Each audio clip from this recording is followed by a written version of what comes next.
Welcome students to session number 38 of chapter number 5, Laws of Motion. Yesterday we have studied the basic title of the chapter, Introduction. We have seen Aristotle fallacy. What was Aristotle fallacy? Can you recall it? Aristotle fallacy is nothing where Aristotle gave a law that in order to keep an object moving with constant velocity, an external force is needed. He told that an external force is needed in order to keep the object moving with uniform velocity. કોઈ પણ ઓબ્જેક્ટને uniform વેલોસિટીથી move કરાવવો હોય continuously તો એના પર કોઈ external ફોર્સની જરૂરત પડે છે એવું કોઈ કીધું હતું? એરિસ્ટોટલે. Now here we'll observe one thing, that the Aristotle gave the law that an external force is required in order to keep the object moving with uniform velocity. This external force is nothing but required to oppose the is required in order to oppose the opposing force, in order to counter the opposing force. I'll tell you that this external force required is required in order to counter opposing force, is required in order to counter this opposing force. Till this clear? This external force is required in order to counter the opposing force. Suppose if this opposing force does not exist, I can say does not exist, then there is no need of this counter force. There is no need of external force, you can say. Does not exist, then no need of external force. Is this clear? When external force will come into picture? When there is opposing force. External force will come into picture when there is opposing force. But when there is no opposing force is not there, then there is no need of external force too. There is no need of external force too. I'll give an example over here, that when you see that when a cricketer hits the ball with a bat, what happens? The ball used to travel certain distance, and after some time its speed decreases on the ground and eventually come to rest. Yes or no? Here the ball comes to rest has only one reason. The reason behind that is the friction is being acted due to the ground rough surface. The ground used to provide frictional force on the ball, which is opposing force, countering the external force that is being given by the bat. Yes or no? But opposing force is more as compared to the external force, hence ball used to come to rest. But suppose you take that ball and you try to roll it on a smooth inclined surface, frictionless surface I mean, there is no opposing force, you will able to notice that the ball will keep on moving. The ball will keep on moving continuously without coming to rest. Is this clear? So here Aristotle fallacy proved wrong. Aristotle mentioned that, what mentioned? An external force is required in order to keep the object moving with uniform velocity. But it was proved wrong by Galileo in 1564 to 1642. Yes or no? What he told? That an external force required in order to kept moving the object with uniform velocity is required to counter the opposing force, but not used for moving object at uniform velocity. If there is no opposing force, the object will move automatically with uniform velocity. That was given by Galileo. Now he came to this conclusion, revolutionary conclusion. He said that Galileo said that no external force is required in order to keep the speed of the object uniform. He come to this revolutionary conclusion by performing two simple experiments. The very first experiment he did with single inclined plane. Galileo's first experiment, we can say. Galileo's first experiment on single inclined plane.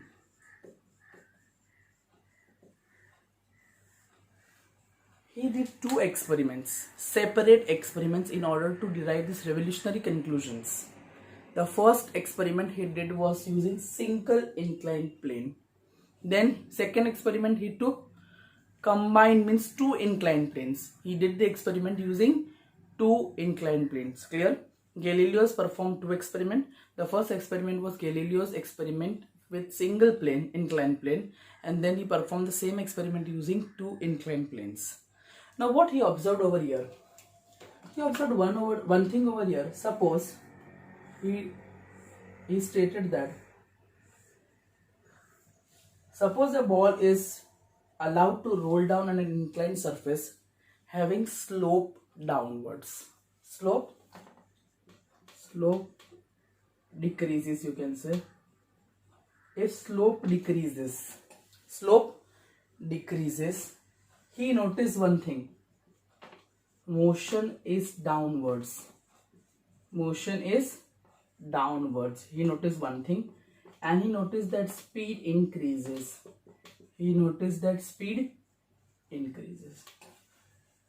When he rolled down a ball on an inclined plane, he observed one first thing, that if the slope is decreasing, speed increasing, and the motion is downwards. He again experimented the second time, and he observed that. What he observed that? Now he tries to move a ball on an upper inclined surface like this. What he observed that if slope is increasing, he said if slope is increases, motion is upward or downward? Upward. Very good. So motion is upward. Speed will increase or decrease? Speed will decrease. Very good. So speed decreases. Till this clear? He again gave three conclusions by taking the slope which is increasing, motion is upward, speed decreasing.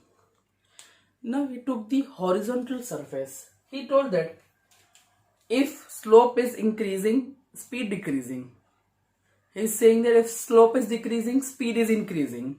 Now he is saying that if slope is normal, flat, there is no increasing or decreasing in the slope, then he said that there is no retardation or acceleration into the body. Yes or no? If it was decreasing, then it was acceleration. If slope was increasing, then it was retardation. Now we told that if the slope is flat surface, then there should be no acceleration, no retardation in the body. Yes, and the body should move with uniform velocity. So the third case he took is that if the body is moving on a horizontal surface, so he first conclusion, that is no slope over here. No slope. Yes or no? Motion in a straight line, you can say over here. And the last, that is speed remains constant. Till this clear? This is the conclusion that Galileo came to, revolutionary conclusions using experiment on a single inclined plane. Hope it is cleared perfectly. Fine. Now Galileo came to the second experiment, in which he take two inclined planes that are combined together.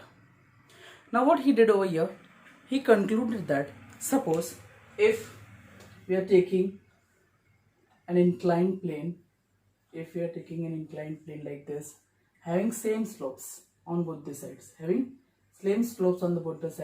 if this is your initial position, the ball will drop over, it will move over here, and it will come to the same height. This is your final position. Here, this is figure A. What he did, he took two inclined surface of the same slopes. He dropped the ball from one end. He observed that. Actually came to this conclusion by the experiment of simple pendulum. Have you seen simple pendulum? It moves here, like this here. It moves about its mean position. He observed that the distance covered by the pendulum, bob of the pendulum, is same on the either side. He is saying that is same on the either side. He performed the experiment by using two inclined surfaces, in which he rolled down a ball from one surface. He sees that the ball is to roll down and to reach the same height on the second surface. He understood that this is height h, this is height h dash. He concluded that in order, if ball is rolled down from one inclined sphere, it should reach to the another inclined surface. It should move on the another inclined surface and should reach the same height, but it is not possible. Here you will be able to see that this h dash is somewhat less than h. This h dash is somewhat less than h. The ball does not reaches almost to the same height, but not completely. બંને બાજુ same height ઓબ્ટેન થતી નથી. બીજી બાજુ થોડી height ઓછી ઓબ્ટેન થાય છે. એનો રીઝન શું? જ્યારે બોલનો મૂવમેન્ટ છે એ ડ્યુરેશનના અંદર એના પર ફ્રિક્શન લાગે છે. શું લાગે છે? ફ્રિક્શન. જેનાથી એનો એક્ચ્યુઅલ ડિસ્ટન્સ એની સેમ હાઈટ ઓબ્ટેન થતી નથી. સો here you can say that is h dash is less than h is due to what? Friction. Due to friction. Is this clear? If there is no friction, if there is no opposing force, no friction or no opposing force, you can say no friction or you can say no opposing force. No friction, no opposing force. If there is no friction, no opposing force, what will happen? Will the both heights same? Yes, both the heights attained by the ball would be same. That is h dash is equal to h. Till this clear? This was the first case concluded by Galileo. Now in the second, he observed that in the second case he just decreased the slope of second end. He reduced the slope of second end. So again, this is initial position. This is initial position. This is your final position. Clear? He observed he decreases the slope of the second end. He again try to roll the ball from one inclined surface from the other end. He used to observe that the ball is now has to cover more distance as compared to the previous one to reach the same height. Yes or no? जो same height reach करवी हो तो आ second case में distance વધારે cover થાય છે. हाँ કે ના પહેલા કરતા? Yes. The distance covered by the ball in the second case is more as compared to the first case in order to reach the same height. Clear? So slope decreases. What is conclusion? Slope decreases. Distance to be covered is increased. Distance to be covered is increased. Yes or no? If slope is decreased, then distance to be covered is increased in order to achieve same height. In order to achieve same height on the other side. Same height on other side. It is clear? Hope it is clear. Now we thought that in the third plane, third stanza, third you can say arrangement, he thought that suppose this is inclined plane and he decreases the slope and makes flat. He decreases the slope and makes flat for the second side to be horizontal. So the ball moves over here. This is your initial position. This is your initial position. And this ball continuously keeps on moving, he says, that on a flat horizontal surface. Means if slope is decreased, or you can say if slope is decreased to infinity. Here is nothing but what? Slope decreased to infinity. Decreases to infinity. Means there is no slope. Or you can say horizontal surface. Horizontal surface. Then you will observe as what? Horizontal motion. Horizontal motion, and ball has to cover infinite distance. Ball has to cover infinite distance in order to achieve the same height. If the ball is need to achieve the same height, you need to move, keep on moving. Here he concluded that, what he concluded? He concluded that if the object is need to be, if slope is same or height is almost same, if slope is decreased, distance to be covered is more. If slope there is no slope, infinite decrement in the slope, infinite decrement in the slope, you observe that the object needs to move to infinite distance. Means the objects keep on moving with uniform velocity. The objects keep on moving with uniform velocity. Hope it is clear, all the three cases of Galileo. Here, out of the three experiments, he concluded one thing, that if an object is moving with certain speed on a horizontal surface, will keep moving on this horizontal surface with uniform speed unless and until acted upon by So I mean till there is no external force acting on it. He said that if an object is moving on a straight line, continuously moves on the straight line with the uniform speed, if no external force acts on it. If no external force acts on it, this is the conclusion, revolutionary conclusion given by Galileo by his experiment on single inclined plane and two inclined plane. Hope it is clear perfectly. Fine. Moving to the next topic that we do have, that is moving to the very next important topic, that is inertia. That is inertia. Now what this term inertia means? Inertia is nothing but the inherent property of a body by virtue of which it cannot change by itself. The state of rest or state of uniform motion in a straight line is called inertia. This is the property of a body which does not change by itself its state of rest or state of motion. Body પોતાની જાતે પોતાનું state change કરી શકતી નથી. એ જે property છે એ પ્રોપર્ટીને કઈ કહેવાય છે? Inertia. Clear? The property, the inherent property by virtue of which the body which cannot change by itself the state of rest or uniform motion in a straight line is called inertia. So we can write over here what is definition of inertia. Inertia, the inherent property of a body by virtue of which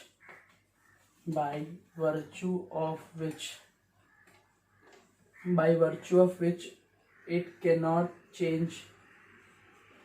cannot change by itself the state of rest or state of uniform motion, a state of rest or uniform motion in a straight line, uniform motion in a straight line is called inertia. Clear? I'll frame you your practical examples in which you will be able to clear the concept of inertia very well. There are three types of inertia, I can say. Types of inertia. The very first inertia, that is inertia of rest. Second, that is inertia of motion. And third is inertia of direction. There are three major types: inertia of rest, inertia of motion, and inertia of direction. Inertia of rest, inertia of motion, and inertia of direction. There is the three basic types of inertia. Now, what is inertia of rest? Inertia of rest is the tendency of a body to remain in rest is known as what? Inertia of rest. I'll give you one simple example, that you are standing in a bus currently which is at rest. Suppose the bus accidentally starts. What happens? You lean forward or you lean backward? You lean backward. Why you lean backward in the bus? The reason behind that is the lower part of the body comes into motion with the motion of bus, but the upper part of the body does not allow to change its state of rest. Hence, it acts by leaning you backward. Till this clear? જ્યારે તમે બસમાં ઊભા છો ને અચાનક બસ start થાય, you will able to notice what one thing over here, you lean backward. તમે પાછળ જાઓ છો, ઝટકો લાગે છે. The reason behind that is what? Your lower part of the body starts moving with what? Bus. Clear? But your upper part of body does not change its state of rest by itself. મેં હમણાં જ કીધું inertia કેવી property છે કે body પોતાની જાતને પોતાનું સ્ટેટ ચેન્જ કરી શકતી નથી. So here the upper part of the body does not allow to change the state of rest, hence it leans backward. Clear? Very clear? Why lower part starts moving? Because lower part is in contact with the bus. આપણે ઊભા છે તો બસની અંદર છે ને, તો આપણું lower part of the body is in contact with what? Bus. So when bus start moving, lower part of the body comes into motion, but the upper part of the body does not allow to change its state of rest. Clear? That is why we lean backward. Second is inertia of motion. The tendency of a body to continue its the tendency of a body to not change the state of motion is known as what? Inertia of motion. Clear? બોડીની tendency કે પોતાનું motion state change કરી શકતી નથી, state of motion change કરી શકતી નથી. That is known as what? Inertia of motion. I'll give you example that suppose you're moving in a bus. Right now the bus is moving with uniform velocity, and suddenly the driver applies brake. What happens? You lean forward. The reason behind you lean forward is what? The reason behind હમણાં જે કીધું એવું જ reason છે. Why you lean forward? Your lower part of the body comes to rest when the driver applies the brake, but the upper part of the body has a tendency to not change its state of motion. ઉપરની body જે મોશનમાંથી હવે રેસ્ટમાં આવવા માંગતી નથી, એટલે you lean forward. Lower part comes to rest, but upper part does not allow to change its state of motion, કારણ કે અત્યારે મોશનમાં છે, એને ચેન્જ કરવા માંગતી નથી, જેથી શું થાય છે? આગળ lean કરે છે. Till this clear? સ્ટાર્ટિંગમાં શું હતું? ઇનર્શિયા ઓફ રેસ્ટમાં શું હતું? Lower part of the body comes in motion, but the upper part of the body is right now in rest, does not allow to come in motion. That's why you lean backward. Till this clear? And the last we do have, that is inertia of direction. What do you mean by inertia of direction? Direction word. The tendency of a body to not change its direction is known as what? Inertia of direction. Direction inertia, I'll give you one simple example, that when you are moving on a sharp turn, when you are cutting a sharp turn, you will be able to observe that you are being dragged towards away from the center of the curvature path. Clear? You are dragged away from what? The center of the circular path. Clear? If you are taking a sharp turn, you will be able to observe that you are leaning like this. The reason behind that you are moving away from the center, not towards the center, but you are moving away from the center of that circular path, or the center of your motion. Clear? Circular motion. This is nothing but due to what? Your body is not allowing to change its direction. That's why you are dragging yourself outside while you are taking a sharp turn. Till this clear? Hope it is clear. Probably we'll see more concepts in the next session. Till then, thank you.